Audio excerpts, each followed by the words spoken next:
I've been trying to make my wallet fold all day.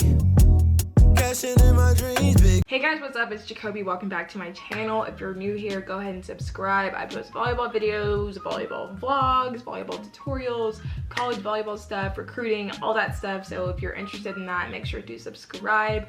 Also, like this video before you forget. And without further ado, let's get into the video. So today I will be explaining to you the volleyball positions. First, we're going to talk about the right side hitter. If you want a more in-depth description of the actual volleyball basics and volleyball rules, let me know because I will do that video for you. So what a right side hitter does. Right side hitters are very important, especially in blocking. So if you think about it, your right side hitter is going to be lined up with the other team's stereotypically best hitter, which is going to be their outside hitter. The right side hitter needs to be a good blocker because they are honestly the first line of defense before the ball can get to the defenders behind them. So meaning right side hitters usually on the Division I level are very tall, very stout, or can jump very well. 9 times out of 10, they're not gonna get set that much.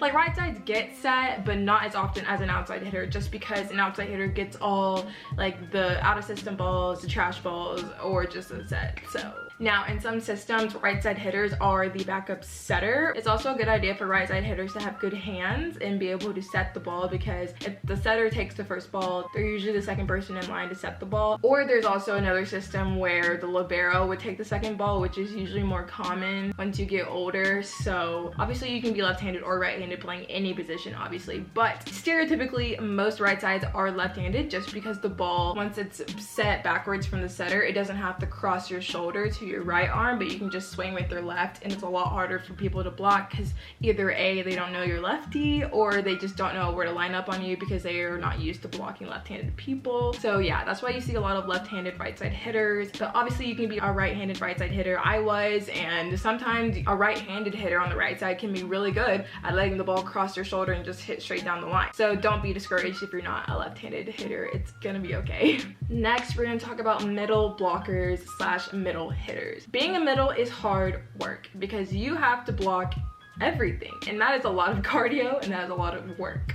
So the main responsibility of a middle is to block. No offense to the girls who like to hit in their middle. Like, yes, you are a middle hitter and one of your responsibilities is to hit, but your main responsibility is to block and close block. So I'm sorry if that makes you mad, but it is the truth.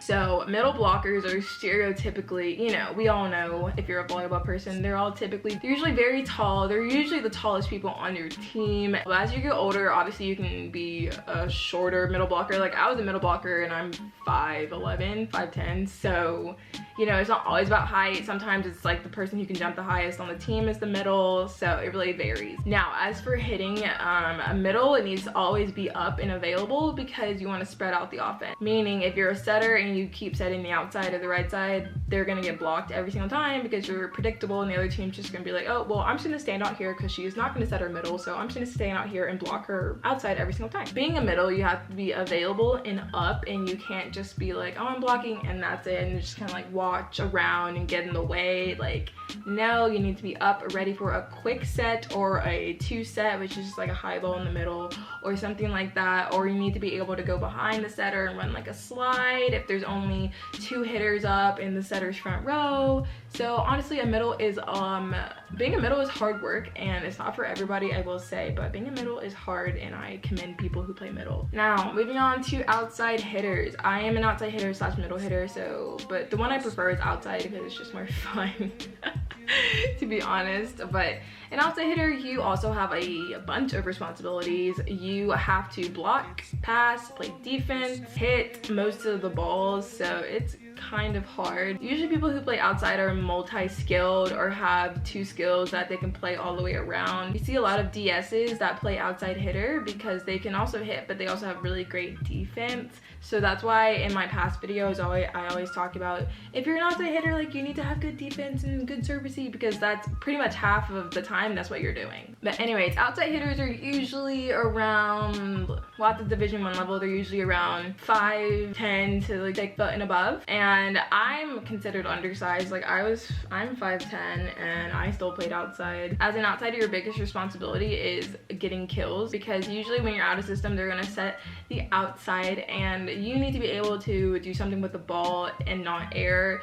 So meaning you need to have a bunch of shots. Like I've been saying, if you watch my other videos, you need to have a bunch of shots and you need to be versatile. But also on the other hand, you need to have good serve receive, because 9 times out of 10 they'll be pulled back and serve receive, and then you have to swing out the hit in the same play. So I would make sure that you're really sharp on your defensive skills and your serve receive. Now for my defensive girlies, my defensive specialists, these are people who play back row only, and they are not liberos. A defensive specialist is actually very important, and I think DSs are really the backbone of the team, besides the setter, of course. But DSs are people who, DSs are usually 5'10" and below. I mean, obviously you can be taller and be a DS, it really depends on your skill, but stereotypically that's how tall they are. They have really good serve receive. Usually what sets apart a defensive specialist and a libero is their defense, in my opinion. Defensive specialists are usually used for serving and serve receive purposes. So say you are an outside hitter and you sub out for someone. Usually the person subbing in for you is a defensive specialist, and they have good serve receive and pretty good defense. Also, DSs have really good ball control. They are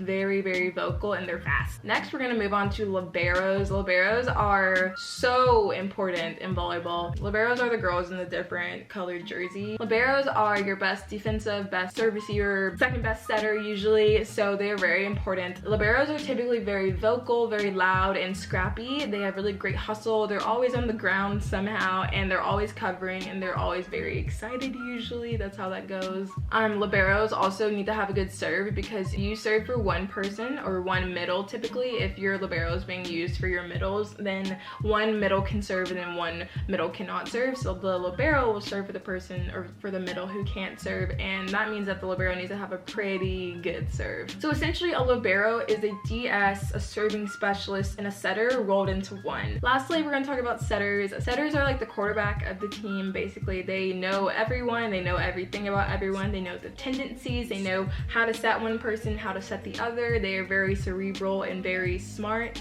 Setters usually at the Division 1 level are 5'10" and above, and that's mainly because most schools run like a 5'1", meaning that the setter plays all the way around and that they block. I mean, the setter's responsibilities are endless in my opinion, because you kind of have to be like the cheerleader, you kind of have to be the calm one, and then you also have to set up your team for success. And if you make a mistake, then that's kind of like a domino effect. Well, honestly, things start with a pass, but if it's a bad set, then your hitter pretty much has no chance. A setter is someone who gets along with everyone and tries to work with everyone and receives feedback well and gives feedback to the hitters. They're very talkative and very, once again, cerebral, and they just know what's going on, so their volleyball IQ is very high. Alright guys, I really hope this video helped you. If it did, like this video and subscribe for more volleyball videos. I post 3 times a week on Sunday, Wednesday, and Friday at 11 a.m. Central or 12 p.m. Eastern, whichever time zone you're in. But yes, I hope you liked it, and I'll see you in my next one. Bye!